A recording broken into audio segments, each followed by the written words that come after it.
I was a liar, I was a cheater, I was an addict. And so I lost my family. Probably the third time in my life I'd lost everything. Oh, man. Love Gangster with Adrian Boysel. Hey, what's up, everybody? Welcome back to another episode of the Love Gangster. I've got another special guest for you today.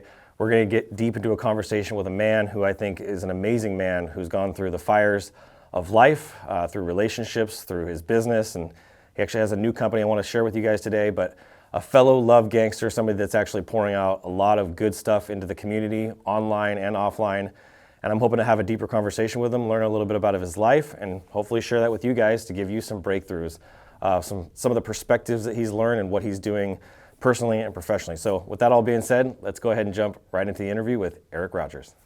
What's up, brother? Thank you for having me. Heck yeah, man. Good to see you, dude. You too, man.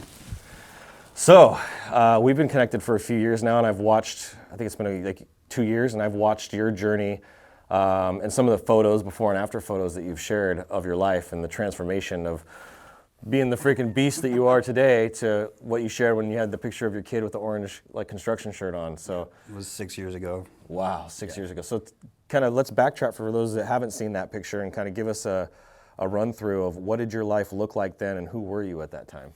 Yeah, well, I thought I was the best, as is a truth. You know, it's Yeah. funny how blind we are to our own selves, Yeah. but, you know, I was a hardworking guy. I had a good career. I was an electrician. I ran 30-man crews. Wow. Did that for 6 years, and, you know, I worked hard, came home, provided for the family. Wife was a stay-at-home mom, and, you know, I thought I was running it, but in the inside I was dying, you know. Wow.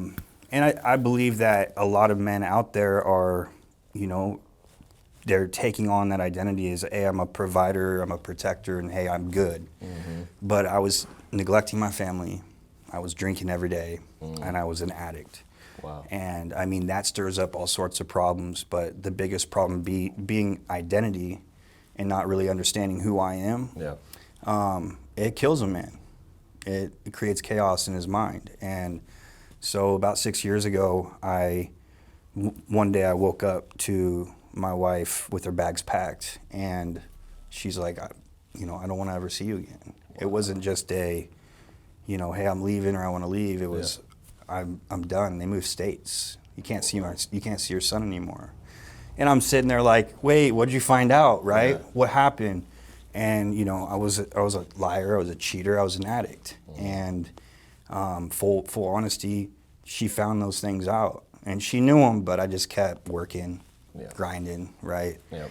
And so I lost my family, and it was one of probably the third time in my life I'd lost everything. Wow. And didn't learn my lesson. Mm-hmm. And so I spent the next 4 months of my life drinking even more, going back into the harder drugs that I used to as a kid. Like depressed and stuff. Super depressed, and just like, you know, putting my armor on to get through the days and being the tough guy at work, coming home and crying myself to sleep. And 4 months of that, I almost losing my job because I was waking up late and wasn't being responsible. I mean, I didn't have a family anymore, so I'm just in this little apartment, depressed, nothing but, you know, myself, my drugs, and my alcohol. And you know, I hated myself at the moment. So 4 months later, and I'm sitting at the edge of my bed with a handle of black velvet. I don't know if you've had black velvet. Yeah. It's like $10 for a handle, for a gallon. It's crazy. And I drink like a half one of those a night. Oh man. And I had a Glock 23 in my other hand, and I stuck it in my mouth and sobbing and slobbering all over myself, knowing. And the biggest thing that hurt is knowing that I didn't have anyone to call, and nobody was gonna find me but my neighbor. I had no one to leave a note for. And at that moment in my life, I was like, everything sucks. Everything I fucking touch falls apart. Nobody loves me. All these victimhood things that anyone would say. But in that moment, it feels right. It's like, it's true. Yeah. And, but I wasn't putting the ownership on myself.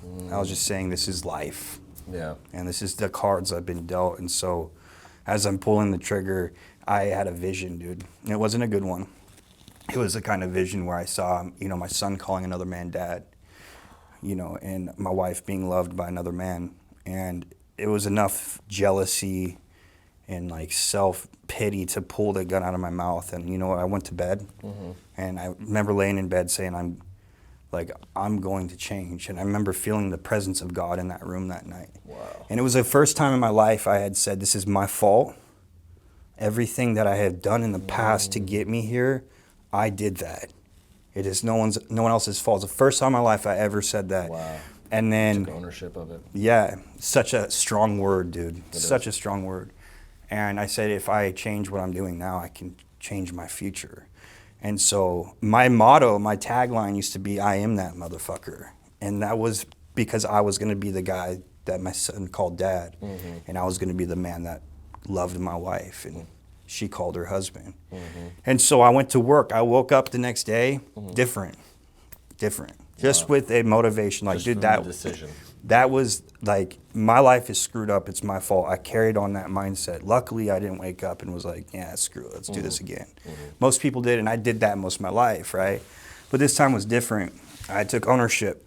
And as soon as I did that, I woke up and I at least had the mindset that something has to change. And I didn't call my wife and say, I'm going to change. I just did the work, bro. For 6 months straight, I eased my way into it, but I started learning habits that would help me. Number one is fitness.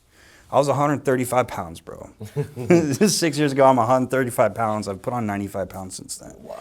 Of muscle. I still got abs. I never lost them. Right? There you go. That turned into my new addiction. Yeah. I didn't realize I had genetic potential until I stopped doing drugs and started eating food and working out. I'm like, okay, this is working. So I added in nutrition, and I cleaned that up. Started eating like 6 meals a day. And then I started waking up earlier and reading the Bible. Wow. You know, finding things to be grateful for, reading books, all the little habits that I do to this day. 8 non-negotiables that I live by. That's right. And I over 6 months, bro, I changed my life. Like I started getting raises at work, promotions. I'm like, dude, I'm killing it. Like I'm driven. This is crazy. Yeah. I had a superpower, discipline. And with that, I mean, comes results, and with results comes belief, and with belief comes confidence, right? And so I just kept moving forward. I actually moved out of my apartment. I lived in in one of my church buddies' house. I started going to church, first of all, which was huge. Yeah. And really, the reason why is I wanted to go and surround myself with guys that didn't go through so much trauma as a child, that lived normal lives. And I wanted to learn them. I wanted to understand them. So I did my studying. I'm like, ask them questions. How do you deal with this? How do you deal with that? Yeah. One thing I realized, though, is like I didn't want to be like them. Yeah. I couldn't be normal, bro. There's nothing in my mind that's normal, although I can learn from them in certain ways. So I ended up asking one of the guys, I'm like, hey, can I live with you? And he's like, I got a downstairs basement. Like, you know, there's a bunch of stuff in there, but you can find a place to sleep. I said, I just need the accountability. Just make sure I don't bring any alcohol, any drugs, any girls, and I just sleep. You know, I'll work all day, I'll go to the gym, I'll come home, I'll come here and sleep. Wow. And he's like, let's do it. So I spent like 4 months living there, working on myself, living off the bare necessities, just learning how to step again. Yeah. And, you know, I had the routine, the accountability, the dedication, God. And 6 months later, I called her, and I told her who I was. I was like, this is who I am, this is what I did. This is who I used to be. I'm sorry for that. And she's like, I want you back. And so I became that motherfucker. Yeah, that's right. Right? And so I built a system based off of that, bro. Like, if you have a vision, you know exactly what you want. That's right. You reverse engineer that into day-to-day tasks to get there, and you're consistent. You change the mindset to align with that vision, and then you have accountability. You can become whoever you want. You can complete and accomplish anything you want. So there's a few things here to unpack that I think are really, really valuable. The first one is that what I see and what I'm hearing that you did is you reprogrammed yourself. Yes, sir. Right, because Absolutely. our childhoods, our lives, and things that happen to us in our younger years that we can't control, right? We don't control the circumstances in our lives when we're children, right? A lot of things happen to us physically, verbally, emotionally, sexually, all of that stuff, right? We have all that trauma. And then you take into consideration some of the generational trauma, right, that goes back to fathers and grandfathers and great-grandfathers. I think it goes back 4 generations, right, that we're carrying from one generation to the next that's not our own, right? So you take those two combinations. which if we look at us as the Matrix, which some people do, and you take that in consideration as we are a program or we are a computer, or we are a code, right, ones and zeros, then the things that happen to us in our childhood and our life and things that we're carrying in are viruses, right? And so we have to reprogram and have an antivirus. And from what I've found, whether it's the Lord's Prayer, worship, quiet time with God, there's nothing that will reprogram you and nothing that will rewire you, your genetic DNA, and heal you and remove the viruses like God. 100%. As a foundation. Whatever you want to put, whatever title, whether you call it Jesus or whatever labels that we want to use with our human minds, but nothing will be as powerful as God in your life and making that your number one focus and priority. And that's what has drawn me to you, but also it's been beyond that, because there's a lot of people in our world, and I want to make sure I share this, there's a lot of people in our entrepreneur online communities, marketers, coaches, consultants, there's so many of them that use God as a shield or as a barrier to keep people from seeing who they truly are, right? That's powerful. And to see that they're not actually walking with God. They're just using God as a marketing piece, to be honest. Yes. And that feels gross, because that's not what God is supposed to be about. That's not how we're supposed to use our relationship with God. Like I challenge people all the time, like, do you actually have a relationship with God? Is there fruit showing in your life?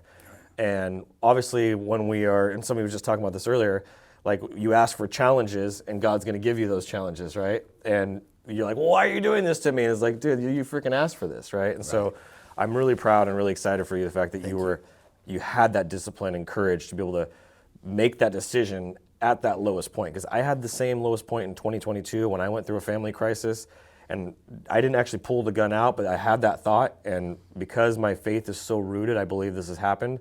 God saved me in that moment, and he was like, those are not your thoughts. And I had never realized at all throughout my entire life that some of the thoughts that I'd had, whether to do wrong things or to look at wrong things or to say something wrong to somebody or to act wrong towards somebody, I never realized that some of those things were not my own. Right. And he was like, those are not your thoughts. And I was like, well, whose thoughts are they?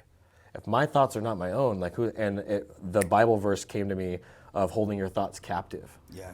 And I was like, no way. And started to see all these other patterns and things in my life where I had even used God to shield me from facing the truth and facing the reality that I was not the man that I needed to be. Correct. And it was in 2022 where I was finally able to, like, not just become the man I was always meant to be, but to put myself into transparently a plant medicine retreat and to show up for people in a way that I never realized I was even capable of. Like the amount of weight I've carried and people that I've lifted up with me in my journey as an entrepreneur, like you get confidence and that you get praise and things like that, which is cool, but to show up for somebody who can do nothing for you that isn't business related, right? That there's no ulterior motives, like that, all that's stripped away, and to be able to just show up for somebody and like be there for not just one person, but a whole room full of people, and they're all like, dude, I wouldn't have made it out of this if it wasn't for you. Like that changes you. And so there was like a confidence that happened that wasn't an ego.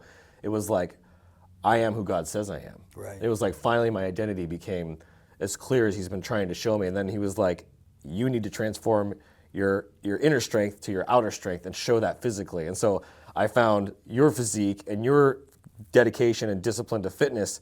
That was the thing that was like the sticky part of it. It was like, you caught my attention with the faith thing, but then you stuck me with the discipline and the fitness stuff. And so then everything you've had to say, or I would say the majority of things you've had to say, I'm like, all right, this is a love warrior right here. This is a freaking love gangster, you know what I mean? So that's why you're here in this interview with me. And number 4 is like, I'm super excited to hear more about not just where you've been, and I think we could dive a little bit more into that, but what was the transitionary part for you creating the Immortal Man, and then where are you planning on going with this whole thing? Yeah, so the transition, so I believe that every man has to take the initial step before God can really start to make his way into your life. Like, and maybe that's wrong. I'm sure God can just take over in certain extents. You have to make a decision, though. But you have to make, like, what did Jesus, every time he healed someone, he asked them, do you want to be healed first, right? That's right. And they had to say yes, they had to agree to it before he did any work. And so I didn't even know what the word healing meant until I started to go, okay, I need healing. And I seeked it in the world for a long time. The first 4 years of that was me going, it was self-development, self-discipline. It was me. And I'm not saying that stuff doesn't work, because it did. Yeah. but it didn't solve the root issue that our hearts are wicked. Bro, in the end, like every man's heart is wicked. It says clearly in the Bible that the only thing that can change that is God. Right? So like I didn't understand truly what like unconditional love was until God came into my heart and changed certain things. And that's why now, like 2 years ago, I'd be like, yeah, I want to be a millionaire, and I want this world, this material world with this material title. And now I'm just like, whatever your will is, Lord, let it be done. And if that is little, I will do, that is enough. You know, and that's a crazy place to be, dude. To be enough. Yeah, because we have this toxic performance mentality as entrepreneurs, right? Amen. And when you carry that into your faith and you think you have to start performing for God in some way, that's where religions and prosperity gospels and evangelicals and all that stuff, it becomes very culty, and it's like then you lose the relationship in that. Totally. And but God is good because he'll put a thorn in your flesh. He'll so humble you. And right. like I'm grateful that he did, because I see a lot of people, you know, they get a thorn in their flesh, they'll put a temporary Band-Aid on it and they'll keep pushing. And like, there's a point where God just says, okay, go, like, do your thing, become this great thing, and be godless. And like you said, they'll use it as a shield, but in the end, like, you get to these high places, which is great. It takes a lot of hard work, and I look up to people like that. I respect them. But you also have this platform now to speak the truth about God. And if you hadn't made him the center of your life throughout this whole growth method or whatever, this path that you've been on, then you're definitely not going to when you get to the top. And what happens when God tells you to give it all the way? You know what I mean? That you're like, yeah, no, it's mine. Yeah, for what is it for the man to gain the world but to lose his soul? 100%, right? yeah. And so many people are chasing that money, and it feels cheesy and it feels inauthentic, and like, people have that sixth sense, they can feel that. And it's like, I think these people go around thinking that people are totally fooled. And maybe some are, but the people like yourself and myself that are seeing that kind of stuff, like, we know the difference between people who are really walking it out and who have a relationship with Jesus, and the ones that are just using that as a way to try to attract people and get business from them and make people.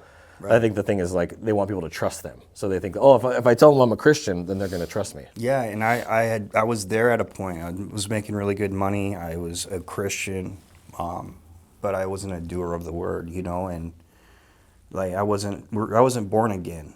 That happened 2 years ago, and that was the transition in my life. God put a thorn in my flesh, dude. And I relapsed, and it was a hard moment in my life. I didn't just relapse, I lost everything again. And it was almost like this spiritual attack, like, but God allowed it. And like, I couldn't make money anymore. Like, my money went away. I lost all my money.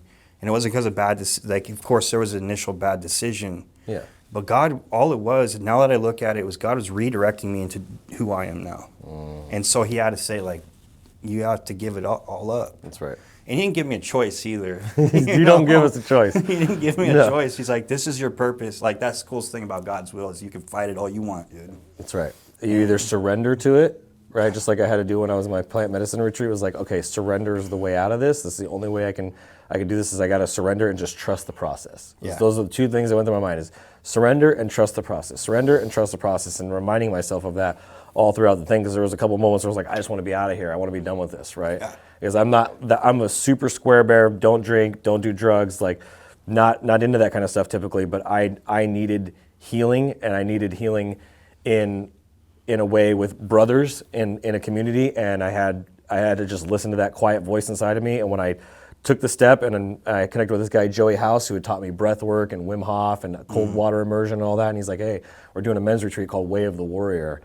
I started hearing about it, and I'm like, just something was calling to me, and I was like, I'm supposed to go to this. Okay. And it just was gave up caffeine, gave up any kind of, because I've had issues over the years of like looking at like boudoir photography and things like that, like images on Reddit, and going down that rabbit hole. I like gave all that up a year ago, and that's when I started putting down weight. Like, things just really, like, I was already doing great. I was in a great spot, but it was like better than I could have even ever anticipated. Just giving up those two things. Like, I went from 148 to 177 is what I weighed myself at this morning, right, in a year. Wow. Last April. So it's like, just good is the enemy of great, right? I was doing good, but I wasn't doing great. Right. And I didn't even realize. I thought that was the peak of it for myself. Yeah, I believe discipline is obedience to God. right? That's right. That's why they were called disciples. Like I look at Jesus, and this is really what helped me get real disciplined. I looked at Jesus as one of the most disciplined men to ever walk the earth. Yep. Obviously, you could be disciplined in the world, you could be disciplined in God, but when you feel conviction of something, like God's telling you to let something go or pick something up, and you listen to that, you may go through a lot of temptations and trials for a while, but there's a test that you're passing. That's right. And there's blessings on the other side. Like, there's promises. Oh, yeah. When you're obedient to God. For sure. And it's the process of sanctification. And I'm now in my life like, dude, I'm so glad that I went through all this struggle, and I got on my knees every day. Like, I had knee sores from praying. Like, Yeah. been there. Like, been there on the bathroom wood floor. Yeah. I don't got anything else. Like God was like, nope, you can't have anything else. Took everything from me. Wow. And I turned to Him, and I realized that I had been walking this path, and people need to hear this because I was doing really good in life. Mm-hmm. I was doing good in life. I was doing the disciplined fitness, self-development way. I was doing good in life, but I wasn't doing God, and so it didn't work. It may feel like it's going to work, but I was always empty inside. I was empty. I was unfulfilled. I felt insignificant. Like there was a hole. There was a hole in the cup, and it couldn't be filled. Wow. And so I started going to God, and He ripped everything from me so that I had no choice but to go to Him. And that's when the Immortal Man was built. Huh. That's when I switched from being a fitness self-development guru to running a ministry and saying, no, that stuff, it matters, but it's secondary. That's right. Secondary to this. Yep. And I realized my entire life, the missing link in my life, my whole childhood and as an adult, was that I didn't have leadership in my life. I didn't have godly, Christ-centered leadership in my life. Right. And the ones that I did have as a kid, I was molested in a church at 7, bro. In a church. Wow. And people ask me, like, how are you a Christian? How do you even go to church? And I'm like, dude, you guys go to church expecting humans to be perfect. That's the problem. That's right. Like, go to church expecting God to be perfect, and you'll never be disappointed. Stop following Christians, follow Christ. Amen. And I've been able to preach that message a lot. That's and great. Get people to go back to church and get into community, because men are isolated.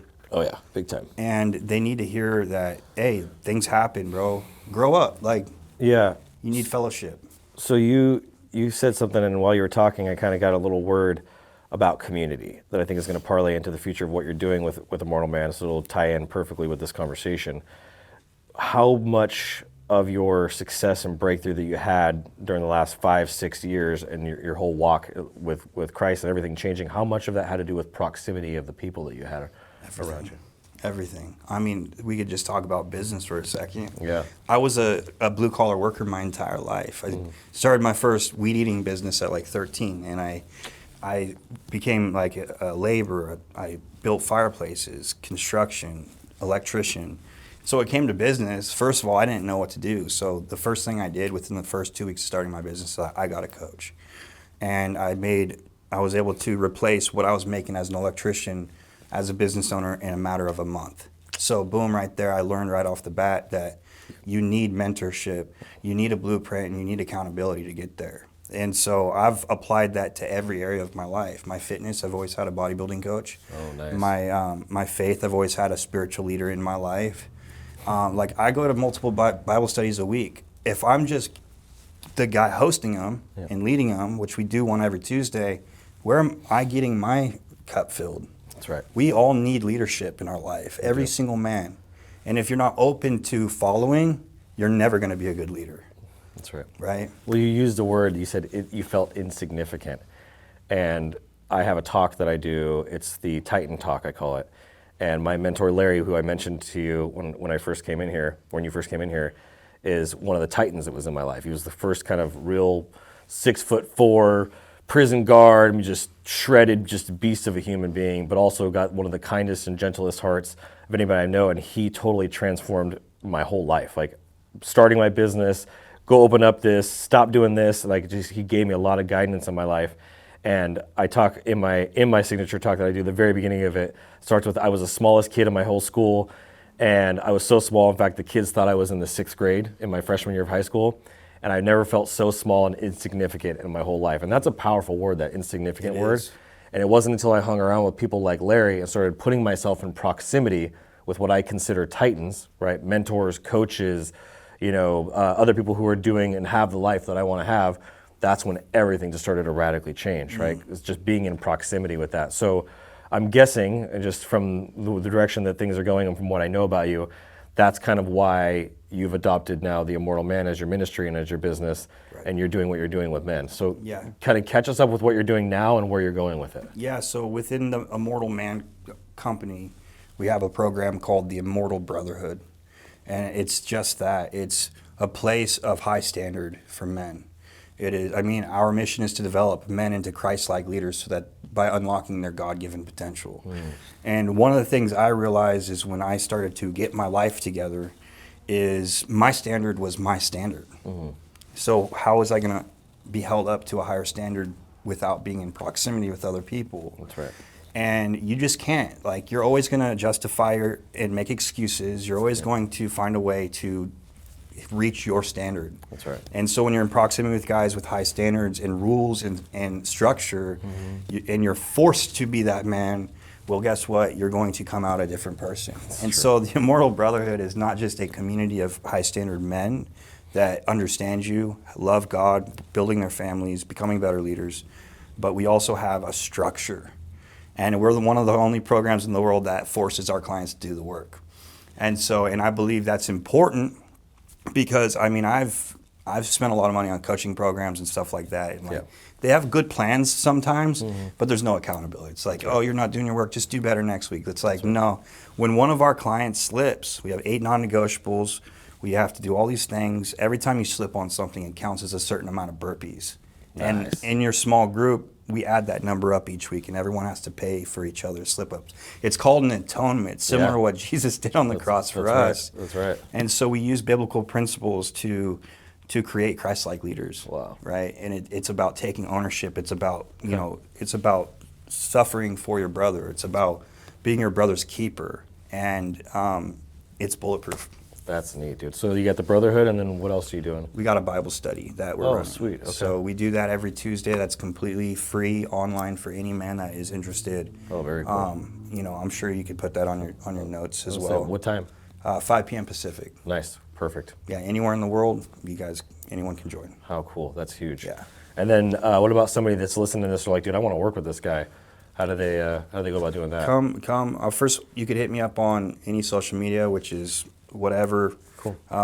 The Real Eric Rogers on every platform. Perfect. Or you can go to our application page, or come check out the Bible study, which is go.theimmortalman.com/Bible study. Sweet. Yeah. We'll put the link down in the description. Yeah, you could book a call through that and come talk to me. So what does the future look like then for the Immortal Man? What is your big picture vision for all of this? My big picture vision is to build 100 churches around the world in places where they're most needed. One of the things I realized when I lived in Nevada is there's not a lot of churches. You go to California, there's one in every corner. That's right. There's a Chinese church. They're everywhere. That's right.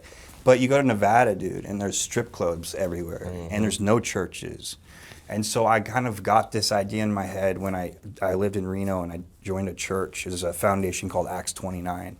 And I just love what they're doing. They're spreading the gospel, building small churches in places where they're needed, not massive mega churches, but small, and that's so important, dude. It is. So that's the end goal, is to spread the word, and not just that, to build the leadership inside of those based off the Immortal Man's, our principles. And to also put men in high places that have these standards that we live by. Because the one thing that this country is lacking, the reason why it's broken, is because there's corruption, there's no accountability, and those are the things that we fight against when we are men of God. That's right. And so to put more people in the right places as well. Yeah, it reminds me of Sean Whalen. I went to his mastermind event that he did at his place in Utah, and someone was like, how do I get more accountability for this, this, and that? And he's like, accountability? He's like, what do you need accountability for? Just do what the F you say you're going to do. And I was like, I mean, I can see how that works for some people, but some people need that brother, they need that sister, they need that person to come up alongside them and be like, you got this, Absolutely. right? And that's where that significance comes from, and they can tarnish and get rid of and speak against the insignificance of what we think about our identities. Yeah. That's really neat. If we wait till we're 40 to have the discipline that we need, because we've been through enough, like Sean, then we're going to have a failed society. Like, we need to teach these guys young. Much The younger. second that you decide, hey, I want to become a better man, join something like this and become that person. Yep. Like I said, reprogram yourself, like I was talking earlier. Yep. I mean, 12 weeks of doing 8 non-negotiables, no matter what, every single day, is going to change you. On top of that, learning the things that we teach you and applying it to your life is going to change everyone around you. Interesting. So if you can, look at that camera on the right and let us know, what are the 8 non-negotiables? Okay, I have to remember them. I Yeah, live right. by 'em. There, So, exactly. Number 1 is we wake up without a snooze. Every single day you get to pick what time that is. We post on social media 1 time a day. No porn, no alcohol, no drugs, no cheat meals. You have to do a 30-minute workout of your choice. You have to do you have to follow a diet of your choice, and you have to read either a chapter of the Bible a day or 15 pages of a book of your choice. And the 8th one you get to choose. Did I say 8? I believe I You did. said 7 or 8. Yeah, I think okay. you're good. Oh no. Maybe I did. good. If I missed That was one, good. Yeah, the 8th one you get to choose, and this is going to be a choice of yours, whether it's going to be focused on your family, your business, finances, wherever you're lacking, you need to see growth. A non-negotiable that's repeatable and measurable that you can do every single day. Very cool. Yeah, it's not insanely hard. It's something you can do every day for the rest of your life. It's not overbearing. Yeah. But little things like that. Those are simple things. Simple things. Yeah. Yeah. Those are definitely doable. One of my old coaches, James, he was like, how many of you guys could read a page in the morning, every single morning, 1 page? And they're like, yeah, okay. How many of you guys could probably go home and read 1 more page in the night? How many of you are capable of doing that? And like pretty much everybody raised their hand. He's like, cool. You realize that if you guys all did that every single day, you'd be able to read at least 1 or 2 books a year. How many of you guys are reading 1 or 2 books a year? And like, very few people raise their hand. It's just like those small daily wins of just like, dude, a page a day. Like, it sounds like nothing, but even if you're just take up 1 page a day or 1 chapter or whatever that is, it makes a dramatic, that compound effect that happens day after day after day. It doesn't look like a lot, but if you do 1 page a day times 365 days, that's an average book, right? And so it makes a big difference. That's just 1 page a day. And then if you double it or triple it, Yeah. You're reading 2 books a day if you're doing like 15 pages. There Or you sorry, go. 2 a month. 2 books a month. But yeah. people underestimate the significance in non-negotiables, because what it does, I mean, to benefit you, is it makes you more valuable, right? You're reading, you're working out, you're learning how to solve problems by solving the biggest problem in your life, which is yourself. And all successes, as far as business goes and making money, is learning how to solve problems, right? And the biggest problem you can solve, the more people you can help, the more people you can help, the more money you can make, and so forth. Plus, your kids get to see an example growing up, and you guys all know the value of that. That's right. So I do something that's different on this show that I've ever done on anything I've created. I like to challenge people, like I'm sure you do. And so I started off I came up with the first challenge, and then I handed it off to Jordan, and then I handed it off to my wife last time. So I want to do the same challenge with you.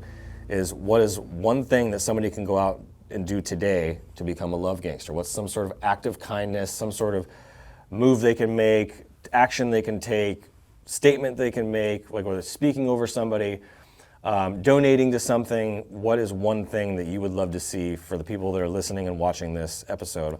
What is your challenge for them? I think this just came to mind, and it may not be something that helps somebody today, but I think it's something that can help people for the rest of your life in big ways. Is take a second and write down every resource, every skill, every dollar, like how much money you have in assets, how much time you have, and just take an inventory of everything that you have. Your time, your resources, your money, your skills, your gifts, and ask God. Get on your knees and ask God how He can use that, how you can use that to further his kingdom, help his people, be a good steward of his people, and serve him. Because a lot of us have more than we think, and we don't take inventory of it. Wow. And when we do realize that we're blessed beyond measure, then if we ask God what we can do with that, you'd be surprised number one, how many people you can help. Number two is how much more God will give you if that is where your heart is at. That's powerful. I mean, I think about the discipleship model that I learned a few years back, which is a triangle, and it's up, out, and in. And you have to have time up, right, with the Father. That's why I say keep looking up. You have to have time with yourself, right? That's the inward, your inner world, and then the outer world of all the relationships and the people that you have in your life. And having the balance of those three, what most people struggle with is they don't have the time with God. Right. And they don't have the time with themselves, and they're usually just pouring themselves out to other people. And so their thing is way off balance. And so I like that, is being able to take that, write down your list. That'll make you feel more significant. It'll show you how far you've actually come and the things you've learned, the things you've accomplished and done. I had somebody do that for me recently to tell me to make a list. They're like, make a list of everything that you've learned while you've been an agency owner. And I just started writing it down on a piece of yellow paper, like kids craft yellow paper with a marker. And I wrote 67 things down in like 30 minutes. Wow. And I looked at that list, it was 2 sides. I filled in both sides, and I was writing pretty small, and I was just like, whoa, how to win a legal battle, how to lose a legal battle, like all the different things, right? And so you realize how much you've done when you do an activity like that. So what I like about that challenge is it's more about them and connecting with God versus like them going out and serving somebody, which I think is powerful. Like you need to serve yourself too. So that's an important balance. Is inside of being a love gangster is like if you're just constantly pouring out to other people and you're not filling your own cup back up, that's a problem. It's true, man. I think that we all have more than we see, and to take the second to take inventory of our lives and where we're at and the things that we do have, I believe we can get better at building up that so that we can give more of it out. That's right. More effectively. Wow. Well, I feel as if we could probably talk for another hour, but I keep a certain amount of time on these shows and episodes.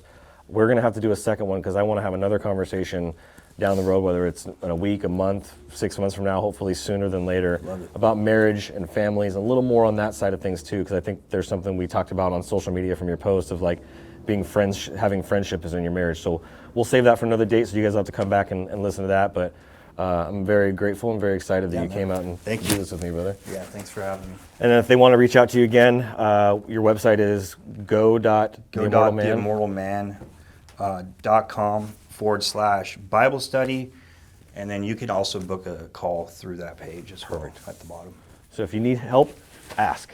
That's the biggest thing. The first step you got to do is ask for help. One of my mentors said, ask for help or give up on your vision. That was Nicholas Bayerly, actually. So thank you guys so much for tuning in. We'll see you guys on the next episode. I'm Adrian Boysel, and as always, keep looking up.